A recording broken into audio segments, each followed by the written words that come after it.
तो हेलो दोस्तों, जैसे कि जैसे कि ये यहाँ पे फंडामेंटल हो चुका है हमारे पिछले वीडियोस में।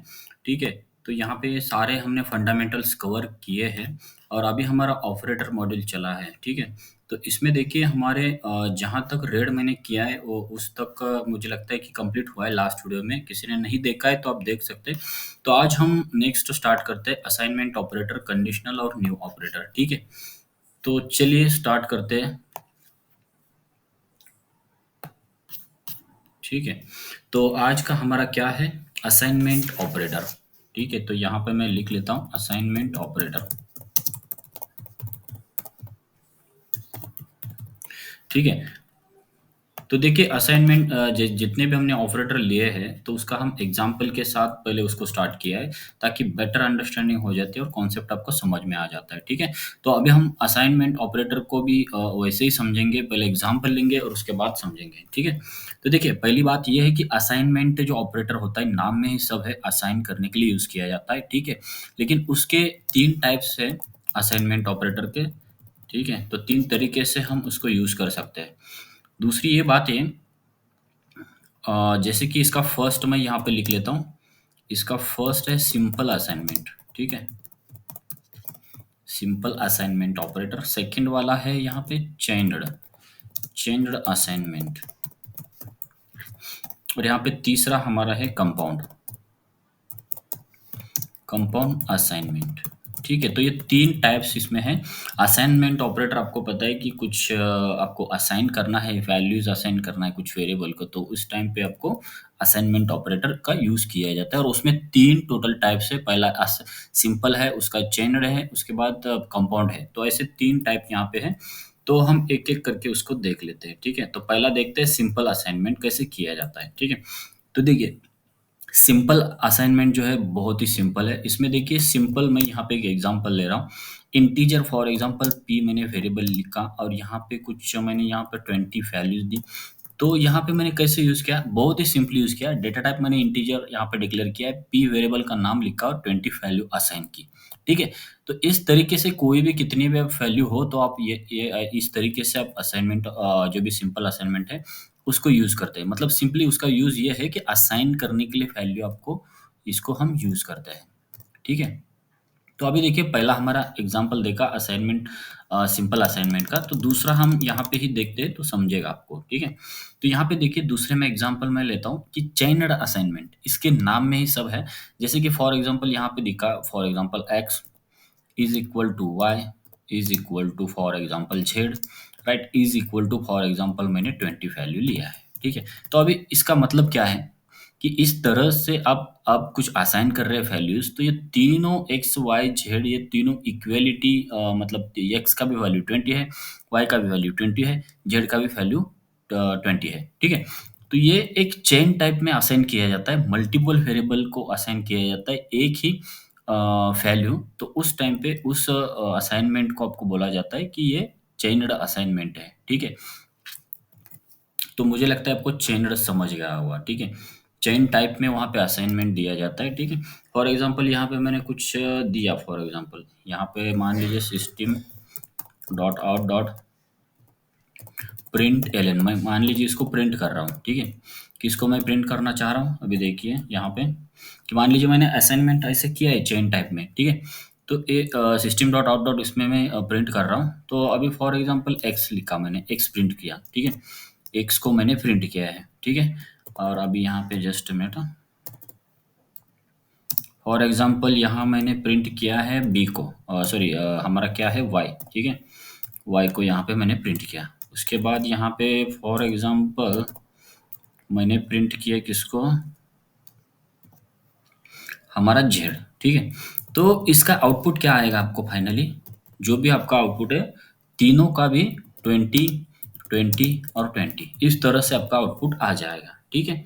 मतलब इस तरीके से असाइन किया जाता है, एक चेन में बन जाता है, तो इसलिए चेन्ड असाइनमेंट ऑपरेटर इसको बोल सकते हैं आप। ठीक है।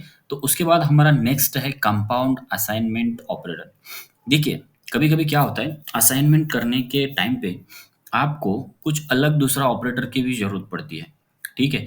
मतलब असाइनमेंट ऑपरेटर के साथ दूसरा भी कोई और एक ऑपरेटर वहाँ पे लगाया जाता है, तो उस मतलब कोई भी ऑपरेटर दूसरा इज़ इक्वल टू जो भी असाइन करने के लिए यूज़ किया जाता है, तो उसके साथ कुछ मैंने प्लस, माइनस या वो दूसरा कोई भी ऑपरेटर मैंने यूज़ किया है साथ में, तो इसको क्या बोलते हैं? Compound assignment. मतलब कोई भी मिक्स ऑपरेटर हो रहा है, किसके साथ? इक्वल के साथ, मतलब असाइनमेंट ऑपरेटर के साथ कोई भी दूसरा अदर ऑपरेटर हम यूज़ करेंगे, तो उस स्ट्रक्चर को बोला जाता है compound assignment operator. For example यहाँ पे लेना है तो यहाँ पे देखिए, इसको मिक्स ऑपरेटर भी बोल सकते हो।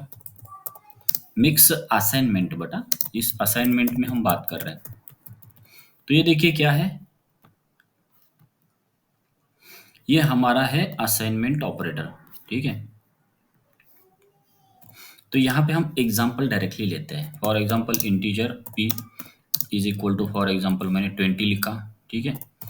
और उसके बाद फॉर एग्जाम्पल मैं इसको p is for example plus दूसरा एक ऑपरेटर मैं यूज़ कर रहा हूँ, एडिशन में करना चाहता हूँ, ठीक है?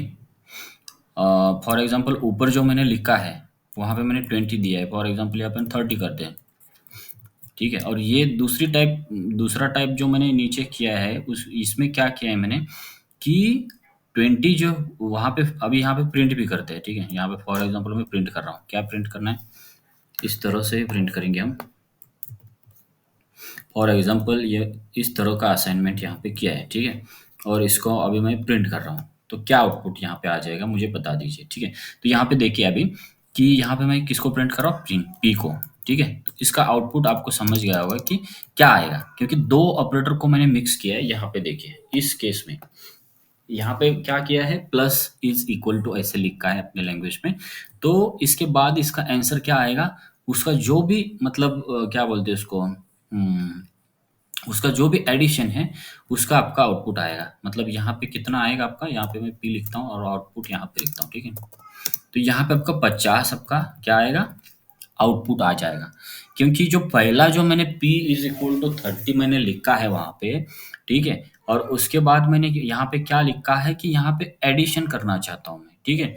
पहले वाले p वैल्यू की और दूसरे वाले p वैल्यू को, तो एक अदर मैंने कुछ ऑपरेटर इसमें यूज किया, मतलब मिक्स असाइनमेंट ऑपरेटर के साथ किया है, तो इसलिए इस ऑपरेटर को बोला जाता है कंपाउंड असाइनमेंट ऑपरेटर, ठीक है?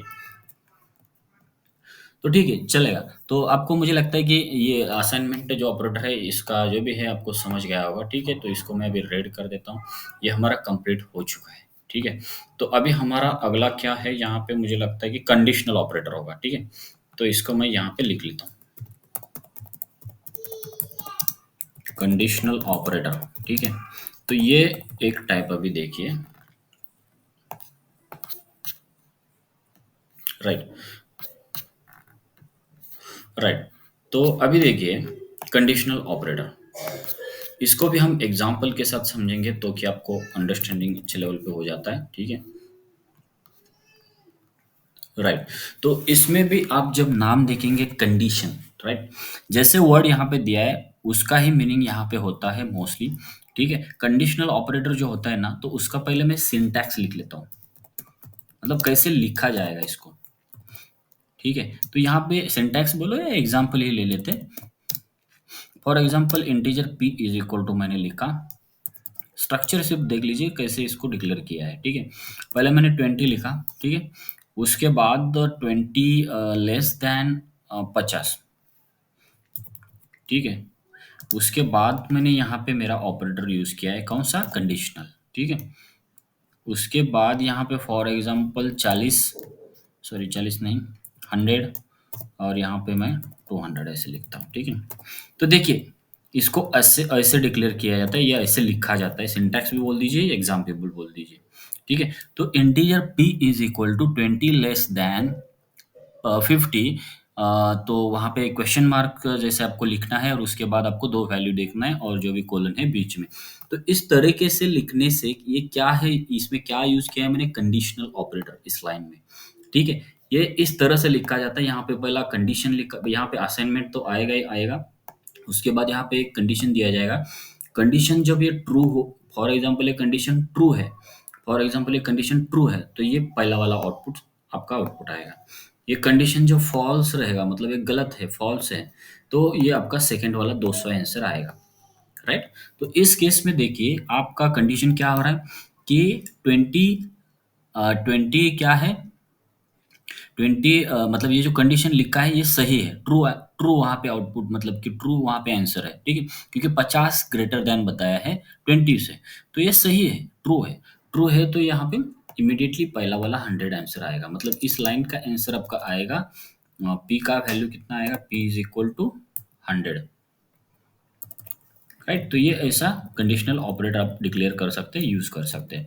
तो इसमें भी देखिए मैंने जैसे बोला कि असाइनमेंट ऑपरेटर में मिक्स्ड भी किया जाता है, तो इसमें भी कंडीशनल ऑपरेटर में क्या किया जाता है, हम नेस्ट मतलब मिक्स मतलब क्या बोल सकते हैं, नेस्टिंग कर सकते हैं, यहाँ पे नेस्टिंग ऑफ कंडीशनल ऑपरेटर।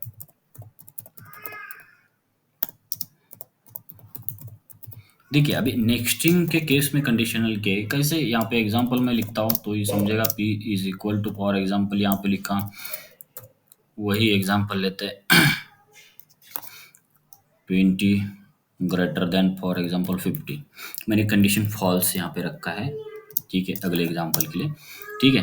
तो अभी यहाँ पे देखिए 30, अदरवाइज यहाँ पे मैं लिख रहा हूँ कि दूसरा यहाँ पे नेस्टिंग कर रहा हूँ मैं, राइट। नेस्टिंग, नेस्टिंग मतलब समझ लीजिए, यहाँ पे फॉर एग्जांपल मैंने लिखा 30 greater than for example 50, right. उसके बाद यहाँ पे और नेक्स्टिंग मैं किया है यहाँ पे, ठीक है।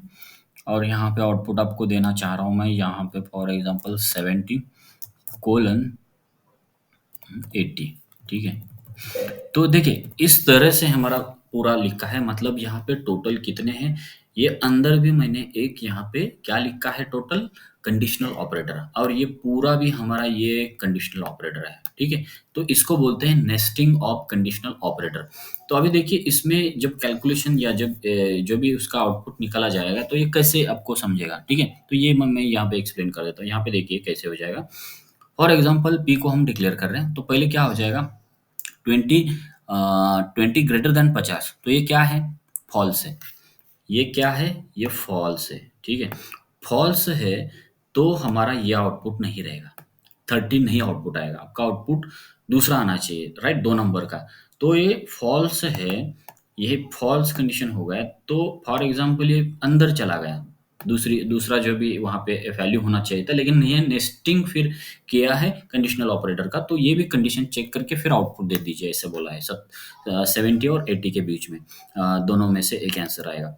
तो अंदर आने के बाद होता क्या है कि यहाँ पे देखिए 30 मैंने क्या लिखा है कि ग्रेटर देन 15, राइट। तो ये भी हमारा फॉल्स रहेगा, तो फॉल्स है तो ये पहला वाला 30 नहीं आएगा, ट्रू होने से, ये ट्रू होने से 70 आ जाता था, लेकिन ये फॉल्स हो रहा है, तो अभी इसका आंसर आएगा 80, राइट। क्योंकि ये फॉल्स है, सेकेंड नंबर का आउटपुट आएगा, तो यहाँ पे हमारा आउटपुट क्या आ जाएगा, p इज इक्वल टू हमारा 80 आएगा, ठीक है। तो मुझे लगता है अभी कंडीशनल का ऑपरेटर आपको समझ गया होगा, ठीक है। तो अभी हम अगला वाला ऑपरेटर लेते हैं, और भी एक ऑपरेटर है यहाँ पे, ठीक है। तो इस ऑपरेटर का नाम है, बहुत ही इंपॉर्टेंट जावा में होता है, कि new operator, new operator, right. तो देखिए ये न्यू ऑपरेटर हम अभी स्टार्ट करते हैं। देखिए न्यू ऑपरेटर क्या होता है कि न्यू ऑपरेटर मतलब आपने सुना होगा, जब आप सीएस बैकग्राउंड से है, कॉलेज में आपको बहुत बार यूज़ किया होगा new operator, new keyword, right, बहुत जगह यूज़ किया होगा। तो ये ऑपरेटर जो होता है ना, ये एक ऑब्जेक्ट क्रिएशन के लिए यूज़ किया जाता है। We can create object using new keyword या न्यू ऑपरेटर, या न्यू ऑपरेटर भी बोल सकते हो, ठीक है। तो इससे क्या बनता है, एक ऑब्जेक्ट बनता है। फॉर एग्जांपल यहाँ पे डेमो क्लास नेम है, मैं डी यहाँ पे ऑब्जेक्ट क्रिएट कर रहा हूँ, ठीक है। तो यहाँ पे मैं न्यू यूज़ कर रहा हूँ, ठीक है। यहाँ पे मैं क्या यूज़ कर रहा हूँ, क्या यूज़ कर रहा हूँ, न्यू कीवर्ड या न्यू ऑपरेटर बोल दीजिए। तो यहाँ पे अभी क्या बन गया, ये डी जो है एक ऑब्जेक्ट मैंने बना दिया, ठीक है। तो देखिए आगे का भी हम स्टोरी कुछ यहाँ पे सुन लेते हैं कि मतलब इसमें होता क्या है। ऑब्जेक्ट एक बार क्रिएट किया ना, तो जावा में होता क्या है कि डी नाम का ऑब्जेक्ट डेमो क्लास का मैंने बना दिया, राइट। उसके बाद डेमो का जो भी कंस्ट्रक्टर है, डेमो का constructor, constructor of demo class क्या करेगा, इनिशियलाइजेशन करेगा, इनिशियलाइजेशन करेगा किसका? ऑब्जेक्ट का। कौन सा ऑब्जेक्ट है? डी। ठीक है, डी ऑब्जेक्ट का वो इनिशियलाइजेशन करेगा। लेकिन ये कंस्ट्रक्टर जो है ये ओनली इनिशियलाइजेशन की स्टेप कंप्लीट करता है, लेकिन क्रिएशन नहीं करता है ऑब्जेक्ट का। क्रिएशन करने के लिए आपको न्यू ऑपरेटर का यूज करना पड़ेगा। तो मैं यहाँ पे लिखूंगा कंस्ट्रक्टर